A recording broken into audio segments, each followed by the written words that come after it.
I was expecting about 20 people to join today. So hopefully a few more will join as we go along. Can you all hear me? Okay, great. Yes. Good. Well, welcome everyone. I hope you're going to enjoy the discussion today. We might have a few less people than I expected, but let's hope a few more will join us. A few housekeeping matters before we start. You will have been muted when you joined.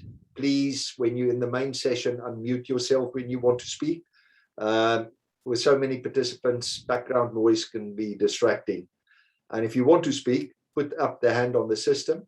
And if that doesn't work for you, just wave at me and I'll see you do that. When you're in your breakout rooms, obviously you don't have to mute. A reminder that I am going to record the session, but I'll only share it with yourselves. There were some concerns in the past. The way I share the recording with you is by posting it on YouTube. And the only reason I do it that way is due to the size of the recording. But I will only share that link to that with yourselves. But if you have a concern, then you're welcome to contact me afterwards and we'll sort something out. I'm not going to do a round of introductions at this stage. Please do that when you're in your breakout sessions.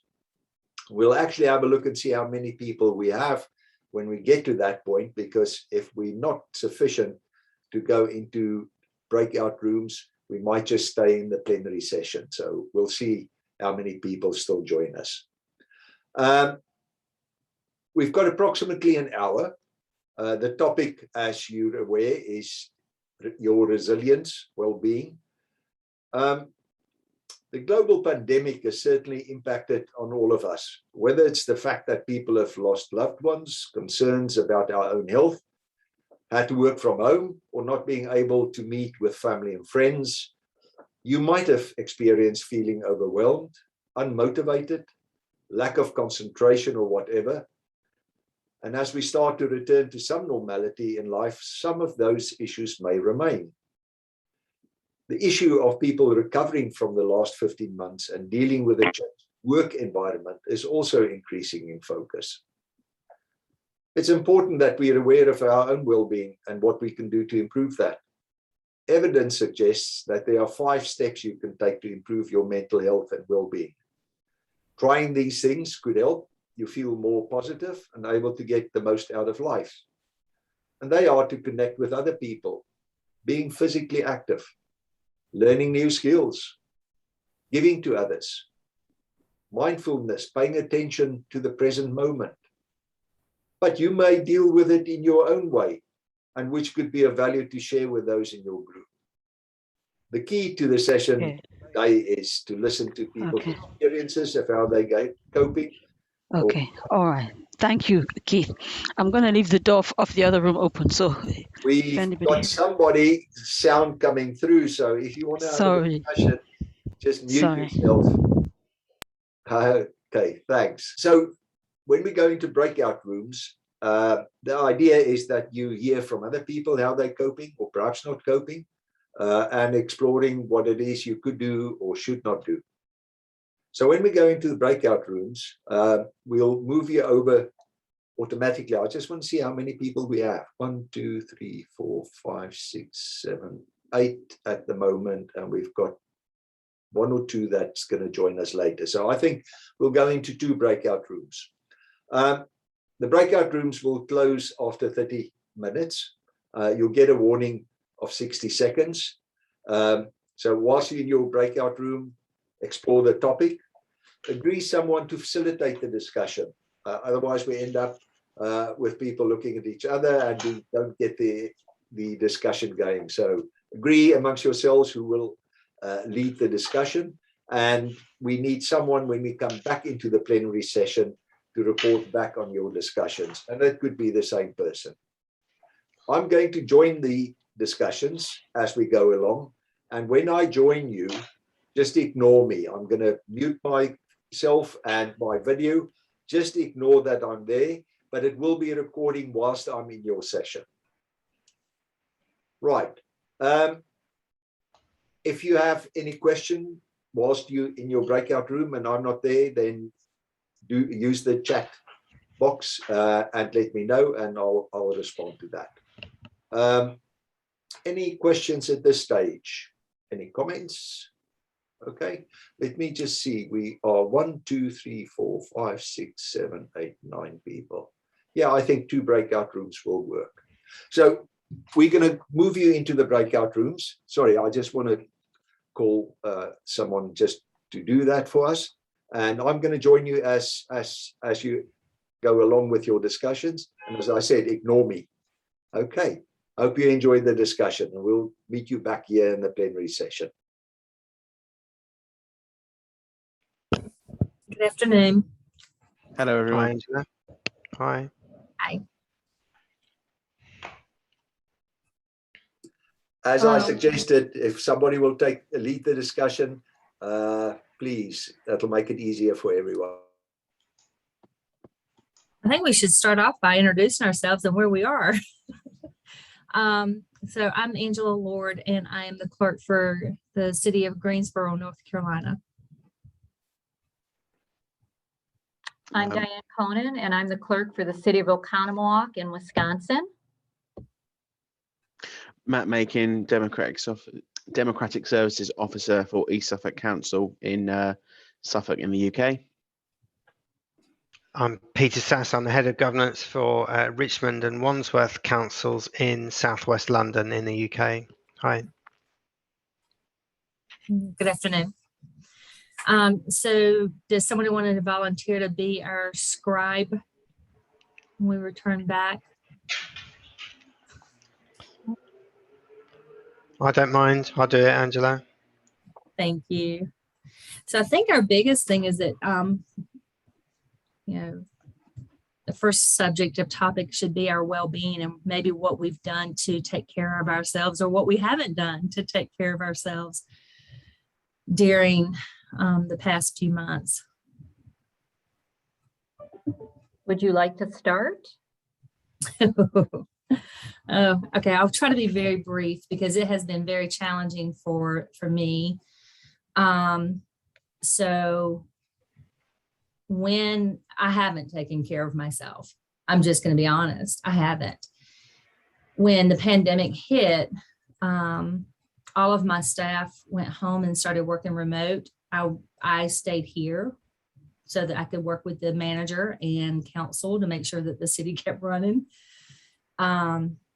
So I worked in my office throughout the whole thing, except for about a month that I worked remotely because my daughter was having a baby. And so I quarantined for a couple of weeks so I could be with her, and then was with her for a couple of weeks, but I still had to work through all of that. And then during all of the pandemic, I ended up losing 3 family members to COVID. One in particular that I was very close to, and then my mother also passed, but not from COVID. So I've just been like just going. Barely took time to slow down to grieve the loss of family members, and that's one reason why I wanted to be in this group today, because I know that I need to start trying to take care of myself. And my staff is back working in the office. It just seems to be like they're having a little bit of trouble getting traction back into the routine of what they need to be doing. I was having to handle so much stuff being on the front line that I'm really having trouble getting them to pick the reins back up and do what they're supposed to do. I'm still doing it all. So that was why I wanted to be here today. Angela, I'm so sorry to hear about your losses. Thank you. I am as well. Thank you for sharing. Yeah, as am I. Yeah, it is difficult, and I can sympathise, Angela, because quite early on in the pandemic here, we lost my grandfather to COVID as well, and a lot of my family live about sort of 5 hours away in the southwest of the UK, So we weren't able to travel to his funeral. And my mother lives sort of where I am in the UK, wasn't able to go down, and I wasn't even able to drive 10 miles down the road to sort of comfort her when her father had died. So it's very difficult, that isolation, although we all had contact with each other through things like Zoom and Teams and Skype and everything. There was that feeling of isolation early on. I know it was difficult for me, being isolated from people in the same town or in the same region where I lived. And particularly the winter months last year were quite difficult when it gets dark earlier, and even when it's the daytime, it's not as bright. That was something I'm sort of working on it this year more. Obviously, sort of the clocks have just changed here in the UK, so it's already dark here now at 5:15 in the afternoon. So it's sort of I feel I've been reasonably resilient over sort of the last 18 months or so, but sort of get out. This is what more can I be doing to sort of keep that resilience? Almost like treating this sort of like servicing my car, just because things are going okay at the moment doesn't mean things are going to keep going okay over sort of the next few months.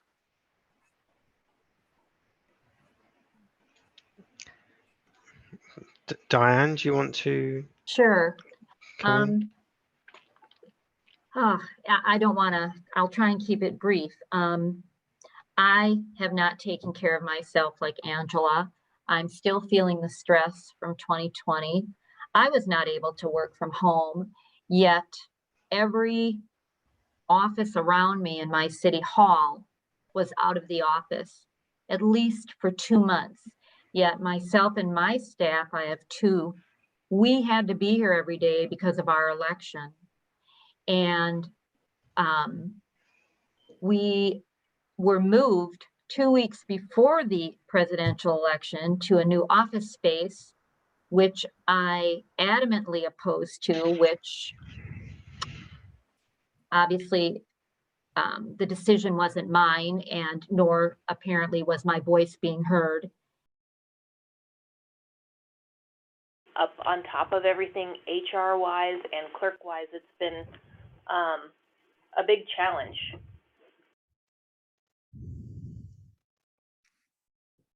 Yeah, it will be interesting, over the coming years as there are shows sort of on hindsight, that Monday morning quarterbacking of trying to, of analysis and understanding what we've actually been through, because it's really quite significant on many levels. Well, it sounds like, Marie, that you have you have good communications with the group that you're with, and you're really putting yourself forward as being somebody that they can rely on, and that your staff feels heard and understood, which I think are all important aspects of working together with people and really being able to not only hold ourselves accounted, but feel like we're heard. My managers here in London have also been very supportive. And I think as a team, we've adapted well to working remotely. And because of the setup of the organization I work for, a lot of us are still working remotely because there are plans to regenerate and remodel the building, our office building. It's not kicked in yet, but those plans are in preparation. So we are still working remotely. For me, one aspect that I miss is I'm not getting as much exercise as I was getting post-pandemic, even though the gyms and everything have opened up. But I kind of miss having exercise incorporated into my day because I live locally to where I work. So having the exercise incorporated in my day, I kind of miss that. But I've been, other than that, I've sort of coped with everything else quite well. Would you normally walk to work, Cornelia? Yes, I would ordinarily walk to work, yes. Sorry, someone else was saying something? No, I was just asking how you, is it Cornelia, that's how you pronounce your name? Yes, Cornelia. Okay. And have you tried, I work out actually every day, all the way through the pandemic, whether it was outside when the gyms were closed or, you know, as soon as they opened, I just go in fully masked, even till today. Even though I'm vaccinated, it's just, I feel like the gym is like the worst place to be when it's COVID time, so I just take extra precaution. But Yes. just a couple of tips when I couldn't go to the gym. YouTube is a great tool, and it's free. And a lot of people, especially during the pandemic, have become, you know, coaches and personal trainers, and they Yes. give a lot of free content of exercises you can do at home. Okay. Especially because we've been stuck, and even when like you couldn't find hand weights because everybody bought all the hand weights, they give alternates of what, like you could use like a gallon jug or, you know, something heavy to work out with, things like that. Yes. So, Yes. Yeah. and I don't know if you guys have Amazon over there. Yeah, we do. We So do. Amazon Prime has free workout videos on it as well. Okay. Okay. Thank you. Thank you.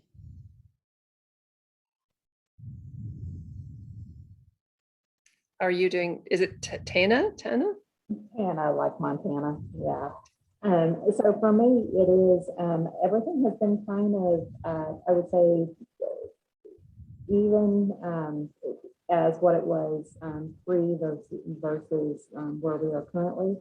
Although a lot of things are still, we have very heavy mask mandates here in our state, and I do work for government for the local village here. I'm the deputy clerk, and so outside of my direct office, we are required to wear masks. And there is a real heavy emphasis on, on that. So working out at a gym is definitely not ideal at this point. So I would fall into the same thing as Cornelia. However, I do a lot of the yoga at home, but I do find that you run into more of a cocooning of sorts, because although my work life is still very, very steady, very busy, everything here is straight on. We've returned back to in-person board meetings versus doing things over Zoom that we had done for a year. So that we've seen an influx of people coming into the office. However, outside of here, I'm very limited. I only go to the grocery store once a week, and try to keep my interactions with other people very, very stable, and so you do. It is one of those things that you do find yourself doing. That was tricky too. I did hear a story actually, because we've had several conversations in the office about how different people have coped with lockdown and the strategies that they put in place to try and make the whole thing easier. One chap, and this is stuck in my mind, one chap said that when he was working at home, he would at 7:30, 8 o'clock in the morning put, this might sound a bit bizarre, but it really worked for him. He put a rucksack on, he went out of his front door, he walked around the block for about half a mile, came back to his home, went to his home office, unpacked his laptop out of his rucksack, did his work, and then the end of the day, he did the same thing. He put his laptop back in his rucksack, he left the front door, he walked around the block, the same thing, and came back. And for him, that worked. That was him kind of trying to separate out the stresses of work from his home environment with his family and his children. And for him, that strategies like that kind of worked. For others, exercise was important, and for those of us who had school-age children or other caring responsibilities, that was another challenge too, wasn't it? Another pressure to do that kind of home learning because the schools were shut. So it was hard. It was hard, and I'm not sure what infection rates are currently like in the States. In the UK, I'm concerned that they're still high. We're still looking at around 40,000 new infections per day. And around 200 deaths per day in the UK, which is still, I think, a very high figure. And yet, the government, certainly the UK government, has opened up life now. You can even go to a soccer match or a nightclub without any kind of restrictions in terms of mask wearing. And I agree with what Diane said. Because I look at COVID infection statistics as part of my job in supporting my council. The one of the highest groups of COVID infections is in those who are already double vaccinated. And that's a real concern, isn't it? The highest level of infections, certainly within London at the moment, are between the sort of 45 to 54-year-old double vaccinated groups, as well as mid to late teenage children. So that's really concerning, isn't it? And I don't know what the situation is in the States in terms of the booster vaccination. It's being rolled out in the UK, but quite slowly. I'm still waiting for my booster vaccination. I had my second jab in the middle of June, so I'm not due for my booster vac until about the middle of December. So that's still a concern to me, that I'm traveling on public transport 2 or 3 times a week. And as you say, Diane, that stress of coming into the office and still feeling that this isn't over and it won't be over for a long time. So sorry for going on for such a long time, but that's kind of where I'm coming from. I feel, I'm sorry, go ahead. Oh, no, after you, Angela. I was just to say, I completely feel exactly what you guys are talking about with the stress of the vaccinations. So I was very concerned because of medical reasons to get the vaccination. And after I had the first 2 family members pass from it, my husband was like, you have to do this. You have to get this vaccination. So I went and got it, the first shot, and I had a medical reaction. So it was not pretty. And after about, let's see, April, May, June, July, August, September, about 5 months of treatment, my doctor finally said, there is no way you can get the second vaccination. You just can't. So now I can't get it. So, and the medications they have me on depresses my immune system. So I'm with you guys in the concern of what's still going on out there, and they are opening things up left and right. You're talking about going to a soccer match, and so we've got baseball and football and all of those things that you turn on the TV and there's thousands and thousands of people there, and you might see a very small number of people that are masked, but they're right on top of each other. So I don't know what the numbers are as far September 2022. And then for other types of meetings, there was a petition, or what's the right legal term to use? There was the government was approached by the Association of Democratic Services Officers and Lawyers in Legal Government. They got together to sort of lobby the government to make it, to legislate for remote meetings to be held across the board, but they weren't successful. So the sort of compromise is that how my local authority operates, meetings that are decision-making meetings have to be held in person, but other meetings that are sort of discursive or sort of consultation meetings can be held remotely. Or for another type of meeting that's being held remotely is also licensing. These alcohol and other types of licensed premises meetings, they're being held remotely because of the type of legislation that they're constituted under. The Licensing Act. They're not under the Local Government Act, they're under the Licensing Act. So those meetings are being held remotely. But other meetings are in person or hybrid if they're decision making. Interesting. Does anyone else have any tips for sort of managing COVID or? Well, I think one of the points that were on the email was talking about learning new skills, and that is an area where I feel like that COVID has really thrived and kind of opened it wide up, because all these schools have, now allowed for more of that, including IIMC. And with that, there are so many opportunities that are out there that would have never been available, or I don't want to say never.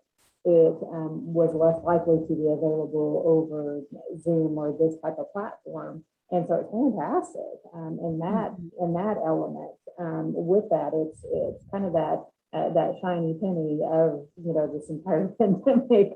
I believe are the educational opportunities that are out there, things that I think people would have never dreamed of doing, and now it's like that's open. Part of it is because you do have more time, because you don't have as much people interaction, but this gives you opportunities for people interaction that you would have not had previously. So. Yes, that's true. No, I agree. And like with the IIMC, all the training that can occur, I imagine, like in California, there are often many opportunities because we are a densely populated state compared to states that are not densely populated. And they must have to travel quite some distance to get to classes sometimes. I do worry about people who are coming through COVID who do not either have the finances for technology or need some additional support, especially like, I think of people, the aged, and how they sort of have to manage. So it's, it's sort of a mixed bag.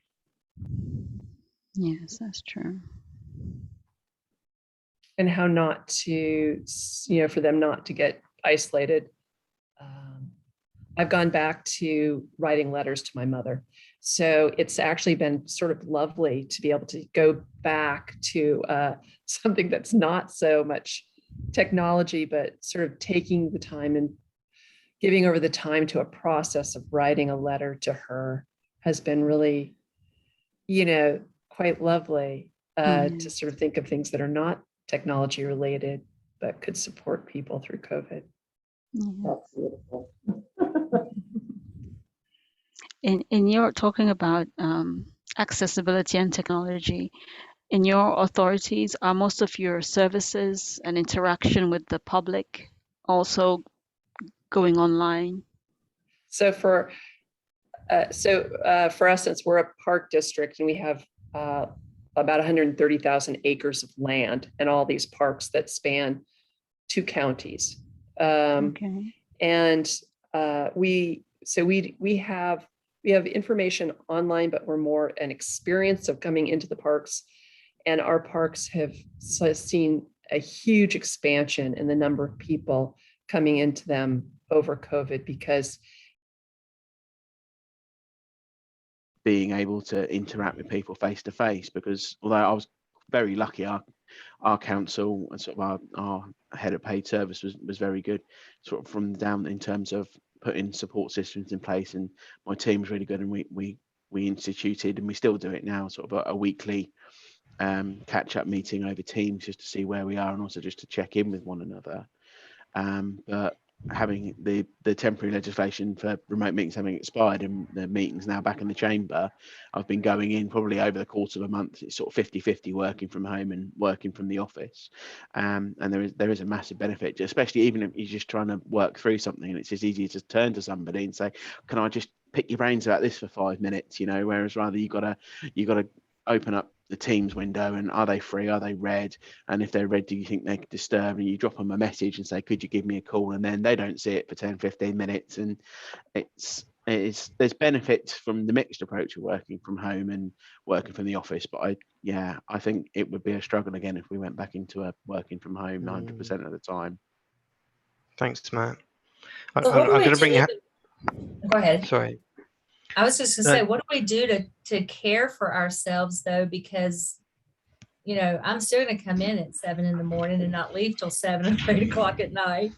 And, you guys are logging in on your commute time, So what do we do to make ourselves? I like the term that you said, you had a stern word with yourself. I like that. But I can have a stern word with myself, but tomorrow I'm still going to be here at 7 again. Well, that was going to be, that was going to be my question. So Helen's joined us. Hi, Helen. Hello. So obviously, Helen, we're talking about kind of resilience and well-being in the pandemic and how we all coped and the difficulties and challenges that we faced. And Angela's right. How do we move forward? How if this is the new normal for a while, how are we going to cope? How do we look after ourselves? How do we avoid 12 15-hour days, 6 days a week, whatever, less time with the family, etc. Those are really real questions for a lot of us. I mean, Helen, did you want to sort of contribute to the conversation now from your point of view? Sure. So, yeah, I'm a democratic services officer. What I'm seeing now is this, during the pandemic, the virtual meeting legislation that was passed, and that we all managed to get that up and running, and this immediate euphoria that we had like the best technology for this kind of service that we've ever had, which is traditionally quite a very traditional service. It's now, where does that go? Because we're trying to go back to what we had before, but people still want this hybrid way of working with teams. But we don't really have the expertise within the team to manage all of that. So the job as a virtual job is one thing, the job in the room is another thing. But then to try and do the virtual and the in the room thing is a very big job. And that pre-meeting time is already swallowed up if you've got public speakers coming into committee meetings, things like that. When you're trying to juggle whether your Teams is working, whether your Wi-Fi is on devices and things like that, it's putting additional pressures onto the team. And so today I attended a corporate meeting, corporate policy, that I was there as a visiting officer because I was interested in an item, and I ended up having to broadcast the meeting via Teams because the audio minutes had gone down, because the ICT team had done an upgrade to the Wi-Fi, and that's all on the clock on the day. And he's a very traditional, old school Dem services officer. He hasn't got that capacity to manage that. And I'm seeing that within the team, like, where do we manage that? Because it's not okay for senior managers to just say, we want this now, because there's no infrastructure to it. Yeah. I can sympathize with that massively, Helen. Really. I think that's everyone back. Can I just start off by apologizing for the fact that we are 20 people who are supposed to join the discussion today, and only 9 of you turned up. My congrats to those of you that did actually log in, because the success of these discussions. I think you are. I'm starting. Yeah. Okay. Diane. Oh, okay. If you've got a discussion, if you could just mute in the background. I'm sorry. I thought it was muted. No. That's fine. That's fine. The success of these discussions depends on people joining, and that's the whole purpose of it. So I apologize that for those that didn't turn up today, but I hope you enjoyed the discussion. It was interesting.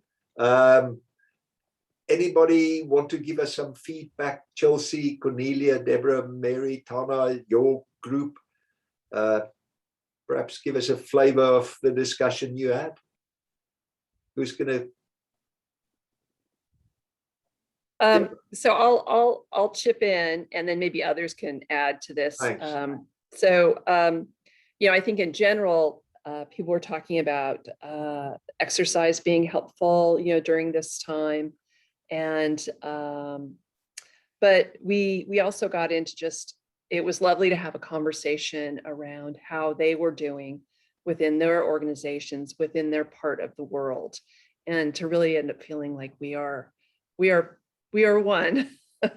Yeah. And we're together in this. And so probably I would say that things that we do to help sort of cope through COVID are to also attend things like this, to understand that we are part of a broader community, that this platform in itself is hugely important to me and my sense of sort of feeling part of a global network and a group of people who I just think are quite amazing and that I learn from constantly and are a huge emotional support to me that they may not even realize. So thank you. Lovely. Thanks, Deborah. It's very true what you say, and I've heard a number of people say this over time, that COVID has also, not all of it has been bad. Some of the things that have come out of that, the use of platforms like this where people can actually connect and connect wider than they were previously able to do. Not everybody can go to the IIMC conference, for instance. And so people were able from different countries to have a discussion with each other. So that's been really, really valuable. Anybody else from the group, from Deborah's group? Any other comments? Not? Well, let's ask the other group. Angela, Diane, Helen, Matt, Peter. Anybody going to give us? Yeah, I'll start, Tom, and then perhaps other colleagues could come in. I mean, first of all, it was reassuring, if that's the right word, that colleagues in the States and the UK are so aligned on this, and we feel the same things, and we're having the same challenges. So it was a great conversation from that point of view. So we spoke quite a lot actually about some of the challenges and the difficulties initially. You know, the you know, on one level, agile working and remote working and virtual meetings, that whole approach kind of accelerated almost like, I don't know, 5 years worth of progress in the matter of weeks, didn't it? You know, the fact that we all went from kind of meeting in person to remote meetings so quickly, that was an incredible transformation. And yet we spoke in our group, Tom, about the fact that, you know, remote working wasn't possible for everyone. Some people, because of working on elections, etc., still needed to go into the office. And even those that were able to work remotely, it didn't work for them for a number of reasons. Those that had home learning responsibilities for school-aged children or other caring responsibilities, those that live in shared accommodation where you're not able to identify a nice quiet space to work, those with a slow broadband connection, those who live alone. It was very difficult actually for a lot of people during lockdown. So we spoke quite a bit about that. We also spoke, actually colleagues spoke really candidly, and it was humbling to listen to this about those colleagues on the call who actually lost family members to COVID, and you know, my heart goes out to them, and you know, I don't know how they got through those difficult times, even when you were unable to attend the funeral of a family member, or even to drive 5 miles down the road to comfort a family member who had lost someone to COVID. So we shouldn't forget those. We talked too about the fact that you know, many of us are still feeling the effects of lockdown. It's very difficult coming into the office using public transport, particularly when, you know, a lot of people aren't masked on public transport. We still talked about infection rates, you know, going the wrong way, certainly in the UK, and the stress of traveling, the stress of being in the office. You know, many of us feel that. You know, the world has kind of opened up again. You know, we talked about the fact that you can go to sports matches, even nightclubs, you know, without much in the way of restrictions, and we don't know what the autumn and winter is going to bring.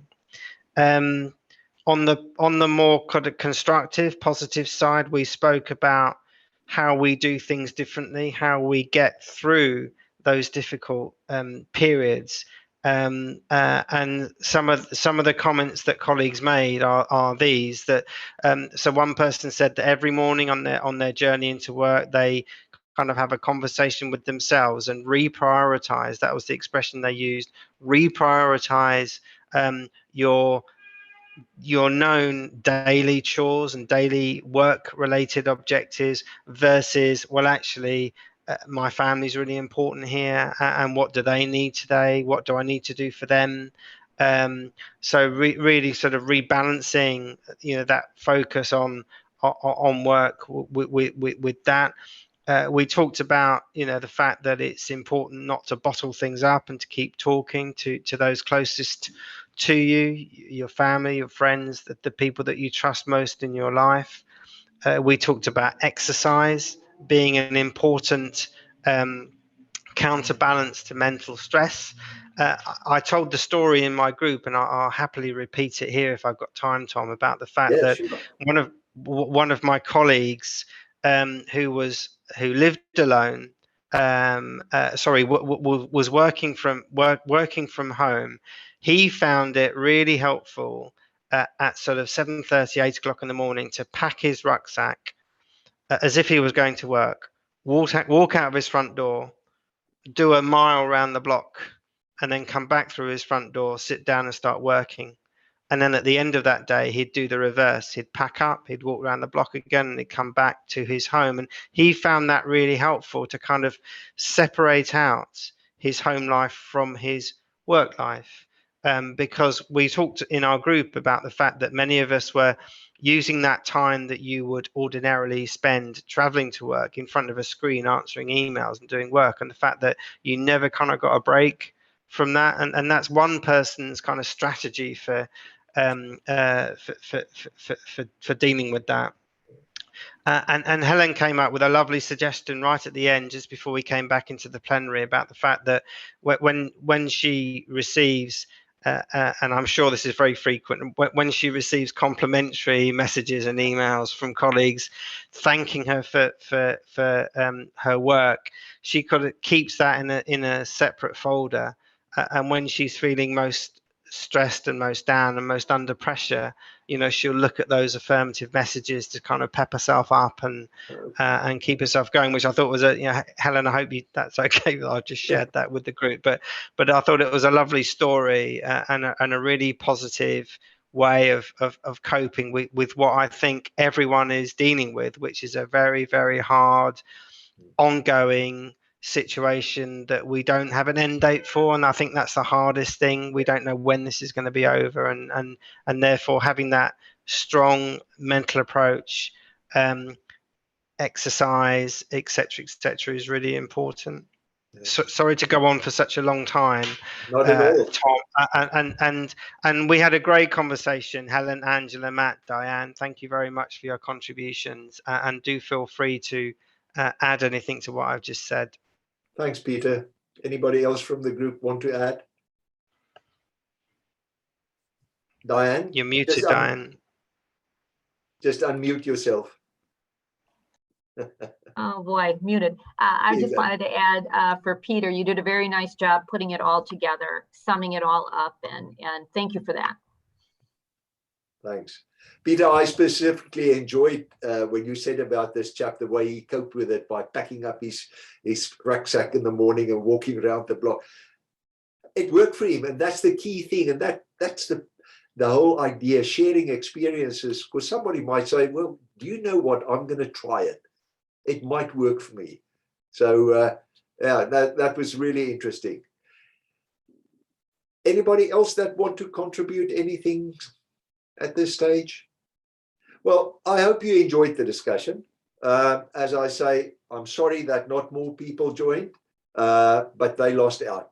And I hope you got something out of it. So well done for joining, and thank you very much. I'll send round a copy of the recording via a link, and I hope you enjoy that. I think Marie had something to add. Sorry? I think Marie had something to add. Oh, Marie, sorry. Yeah, I'll try to be real quick. So Tom, because I also have all the HR duties, I do have one thing that was helpful, because we know that employee morale is also hard at this time. Yeah. And whether you're working together in person or remotely, you can figure out how to do this. And the reason I thought of it was because of Helen's affirmations. I did a small group meeting with my department, and I plan on doing this with all the departments since we can't all get together as one big team. And we did this thing where I took a piece of paper, and everybody in the group, you put your name at the top and you pass it along to each person, and everybody writes one positive comment about the person's name at the top. And so I have my sheet and I hang it on my board. And you can do that via email. You can do that in person. And it was just really, really nice to see what everybody thought of me and each other. And we all did that. Oh, good, great idea, Marie. Very good idea. Excellent. Right. I think that brings us to the end of the discussions. As I said, I hope you enjoyed it, and stay safe. And I hope you cope with all the stresses. I'm sure you will, and support one another. That's what it's all about. Share experiences and give one another support. So thank you very much. And I'm going to say good night to you. Take care. Stay safe. Bye-bye. Thank you, Tom. Thank you, Bye-bye. everybody. Thank you.